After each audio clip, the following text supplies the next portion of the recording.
20 February 1944. Late morning, 25,000 feet above central Germany.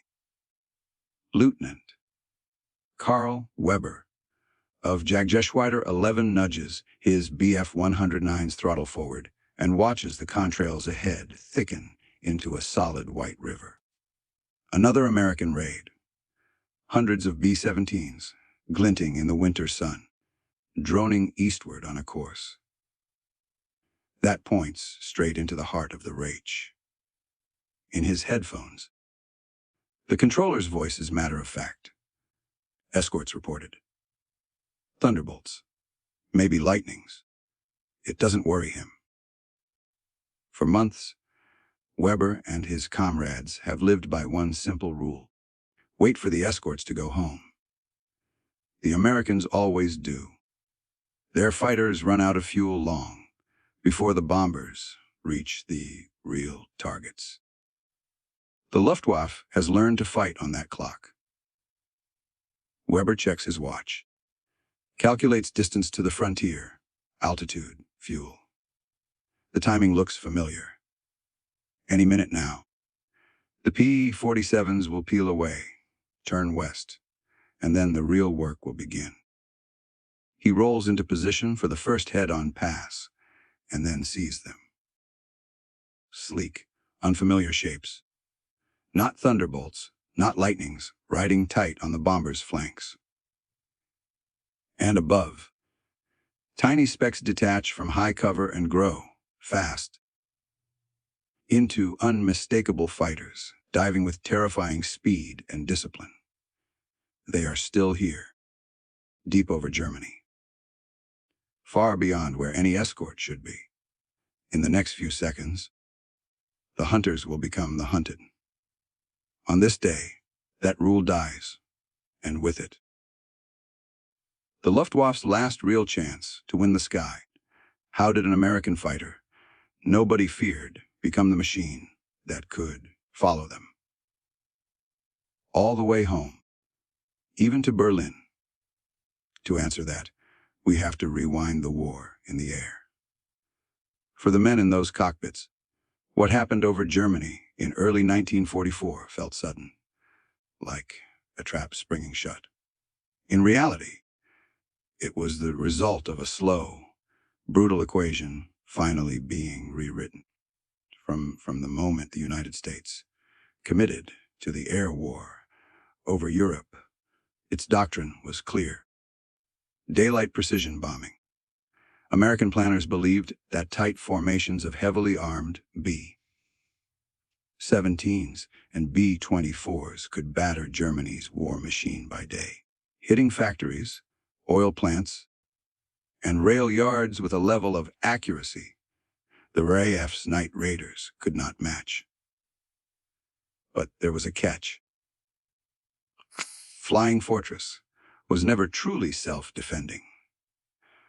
Once bomber formations pushed deep into Germany, beyond the fragile umbrella of Spitfires, P-38s, and P-47s, they were on their own. The Luftwaffe learned to wait just beyond that line, massing Bf-109s and Fev-190s to rip into the bombers in carefully timed waves. The old equation was simple and deadly: unescorted bombers plus concentrated German fighters. Unsustainable American losses. The German strategy hinged on that math. Bleed the bomber force. Break Allied political will. Make daylight attacks on the Reich too expensive to continue. The P-51 Mustang and the decisions behind it changed that equation.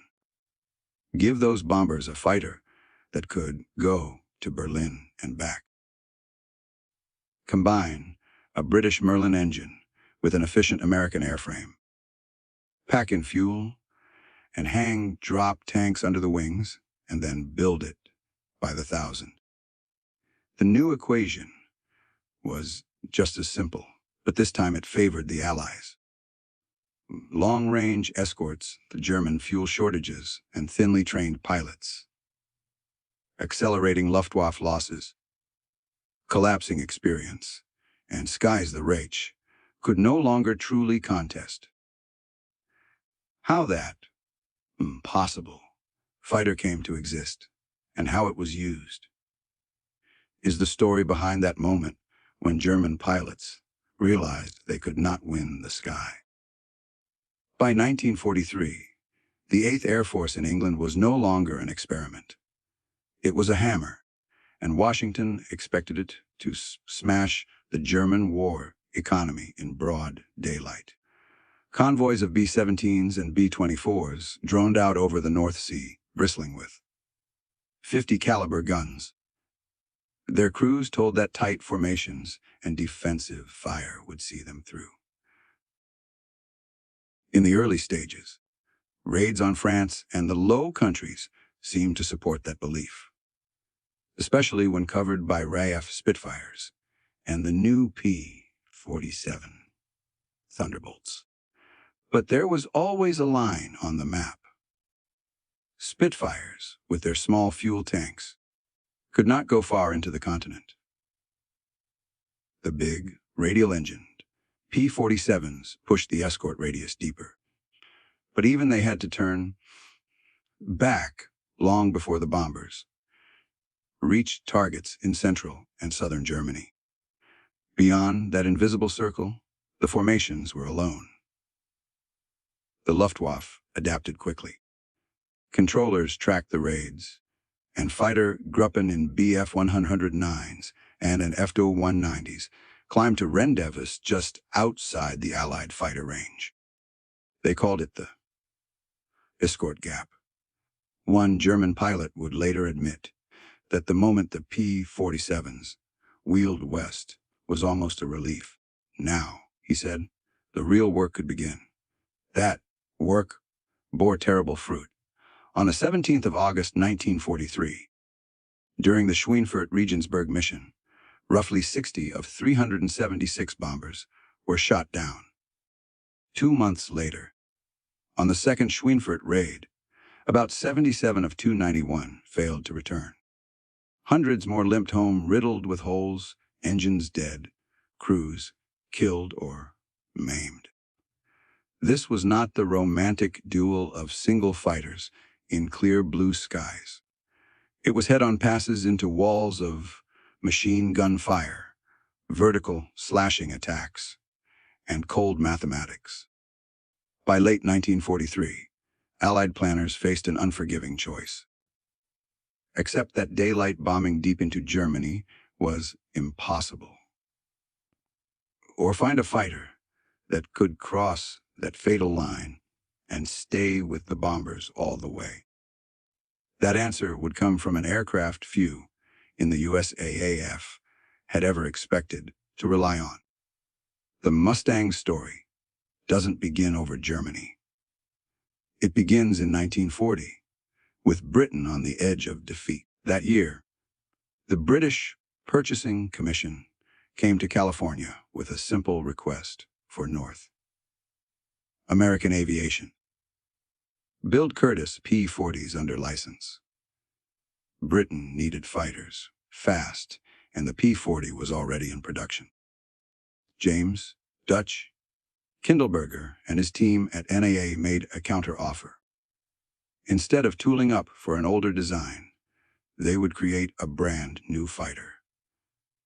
Modern, efficient, and have a prototype ready in just 120 days. It was a bold promise. They met it. The prototype, designated NA-73X, flew in October 1940. The British ordered it as the Mustang Mk.I. Early Mustangs, powered by the Allison V1710 engine, were impressive at low altitude, fast, stable, ideal for reconnaissance and ground attack. But their single-stage supercharger choked off power above about 20,000 feet. At the altitudes where bomber formations would fly over Germany, the Allison Mustang was merely average. The USAF pigeonholed it as a low-level fighter bomber and reconnaissance platform. No one in Washington saw it as the key to deep escort. the breakthrough came from Britain again. Engineers at Rolls-Royce looked at the Mustang's sleek airframe and wondered what would happen if they replaced the Allison with their own two-speed supercharged Merlin, an engine already proving itself in late Mark Spitfires. The result was transformative. With the Merlin installed, later produced under license in the U.S. as the Packard V1650, the Mustang leaped into a different class. It could now exceed 430 mmf, climb hard, and hold its power above 20,000 feet. Its laminar flow wing, designed to reduce drag, and its relatively low frontal area, made it exceptionally efficient in cruise. That efficiency was turned into fuel. Large internal tanks, combined with drop tanks, slung under the wings, gave the P-51 a theoretical range in excess of 500 miles in some configurations, far beyond contemporary fighters. 6. 50 caliber Browning machine guns, a steady gun platform, and good visibility at high speed made it deadly in combat, where German fighters like the Bf 109 and Fu 190 were optimized as short-range interceptors, quick dashes from home fields on tight fuel margins. The Merlin Mustang was built to roam. Range itself became a weapon. One RAF test pilot would later call it the first truly long-range escort fighter. On paper, at least. It was the answer to the problem that was costing hundreds of bomber crews their lives.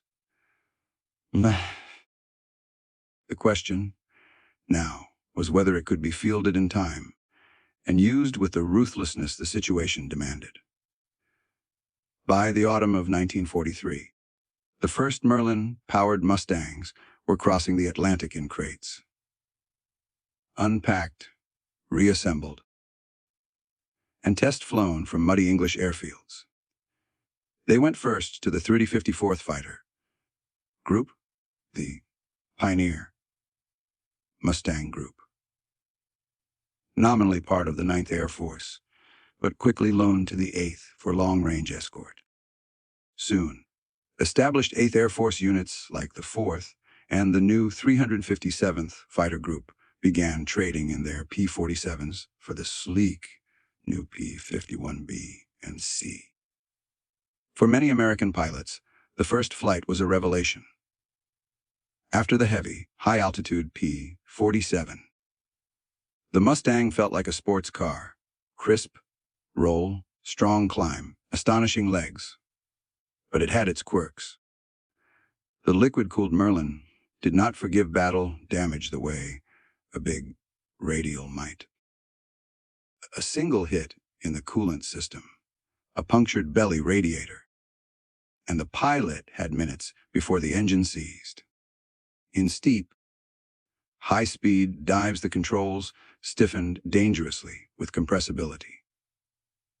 The Mustang rewarded smooth, energy-conserving tactics and punished ham-fisted flying. Across the lines, German intelligence began to take notice. Reports mentioned a new American single-seat fighter, similar in appearance to the Bf 109, with an underslung radiator intake. Pilots noted its speed and climb. But in late 1943, they encountered it only in small numbers on the fringes of the Reich. Imagine a December raid toward targets on the North Sea coast. As usual, the P-47s wheel away near the edge of their range, and a formation of Bf 109s tips over to begin their attack run, only to find a handful of unfamiliar fighters, still with the bombers, and more diving down from above.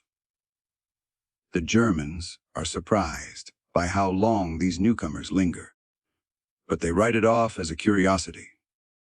Too few to matter. Another type in a crowded sky. The Jagdwaffe still trusts its expert and its hardened aces, its tactics honed since 1939. The strategy of bleeding the bomber force remains unchanged.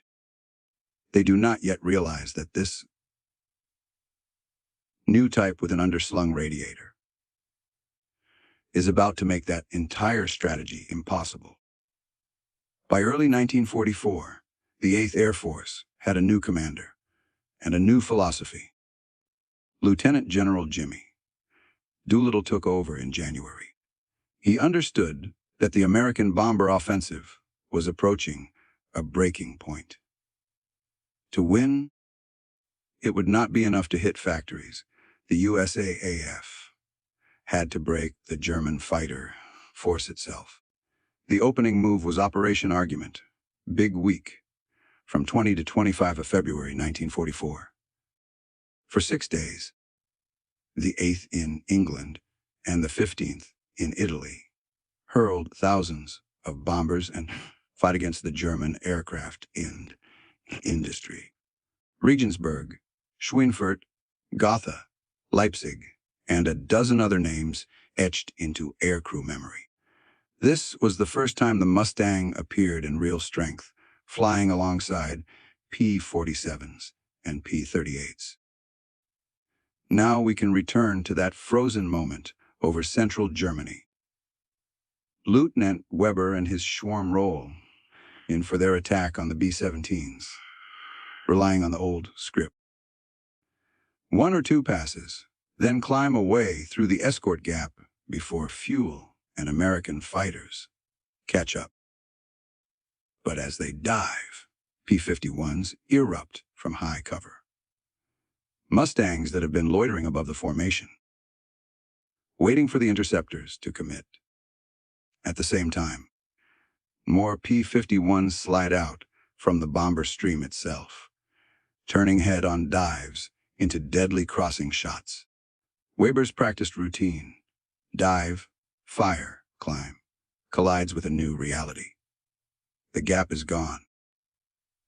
There is no unprotected segment of the raid to run to. This scene replayed itself again and again during Big Week. The numbers tell part of the story. The USAF lost hundreds of bombers and fighters in those 6 days.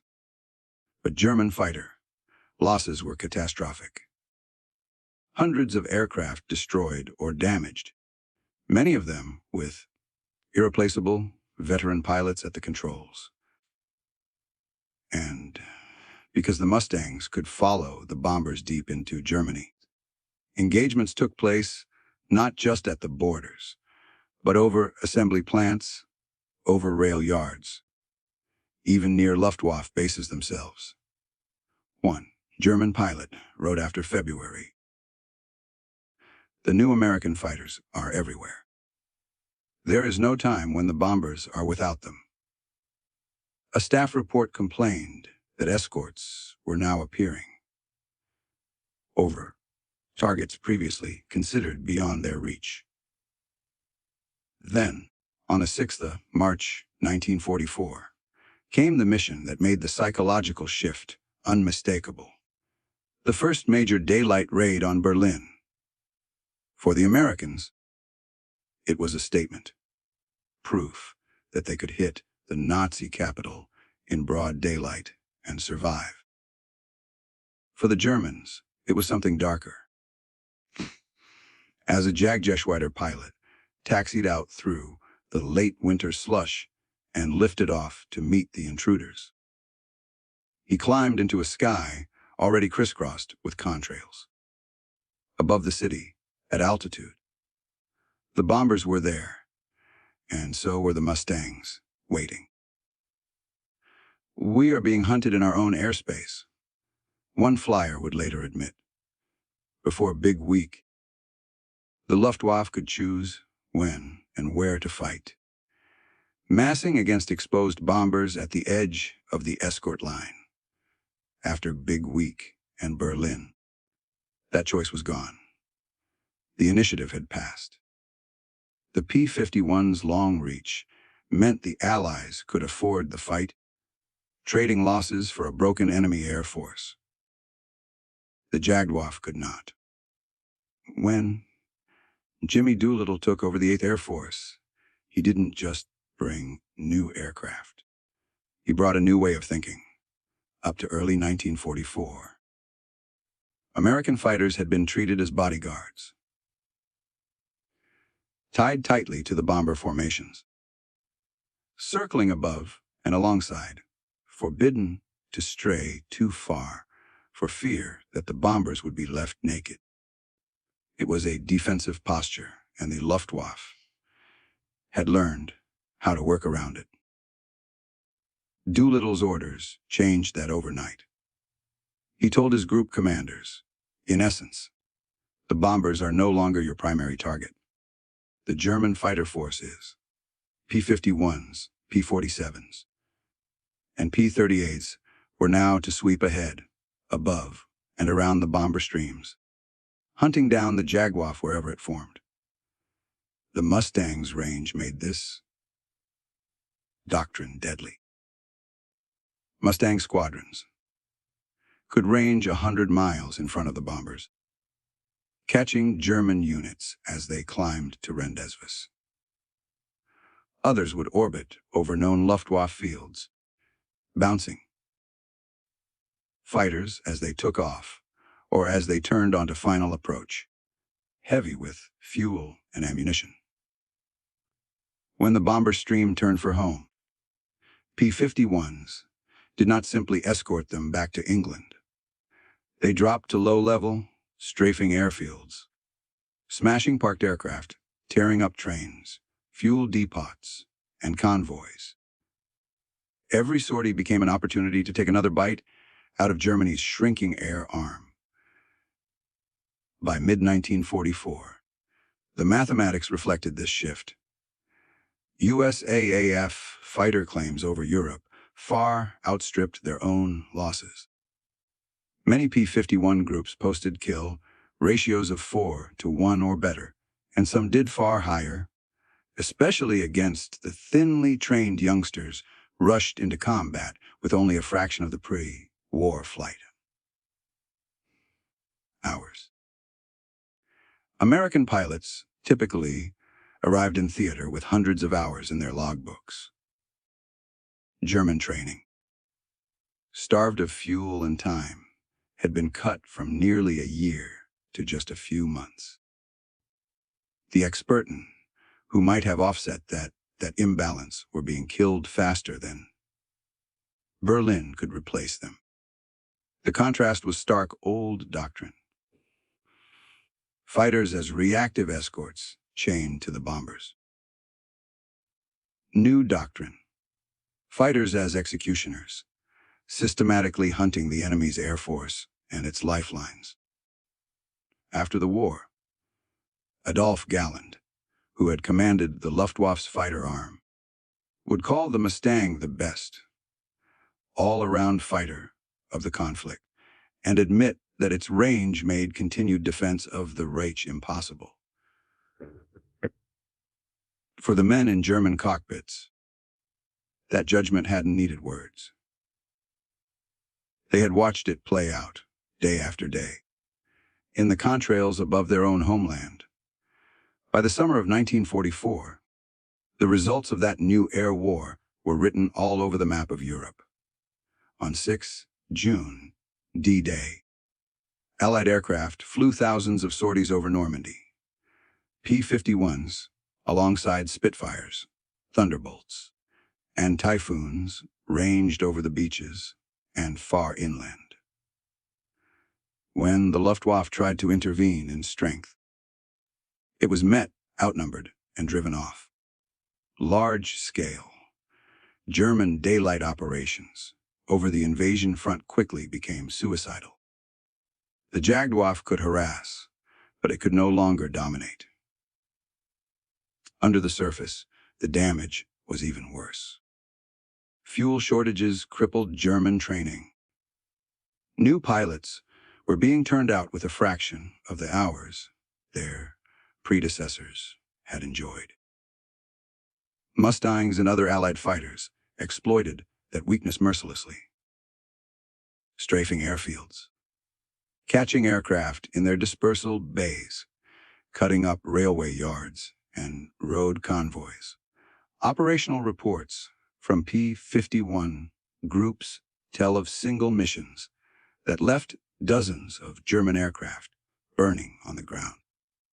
Desperation produced one last throw of the dice, Operation Bodenplatte, on the 1st of January 1945. A massive low-level surprise attack on Allied airfields. It destroyed many aircraft on the ground. But the Luftwaffe had no fuel, no pilots, no reserves to turn that tactical success into a strategic reprieve. Within days, Mustangs and their companions owned the sky again. By late 1944, many German pilots wrote of flying because duty required it, not because they believed they could change the outcome. The air war had inverted. Once, Allied bomber crews feared the Black Crosses rising to meet them. Now, over their own homeland, it was the German pilots who feared the long-range escorts. The story of the Mustang is often told as the story of a beautiful airplane. And it is. But beneath the lines of the P-51 lies a set of principles that still shape air power today: range and endurance. Engineering married to mass production. Training pipelines that turn technology into repeatable combat skill, and doctrine ruthless enough to use those advantages. Not just to protect one's own forces, but to dismantle the enemy's ability to fight at all. Modern air forces pursue the same logic with different tools. Air-to-air, refueling to give fighters global reach, long-range sensors and networks. To find the fight first, integrated training systems to ensure pilots are not just brave, but proficient.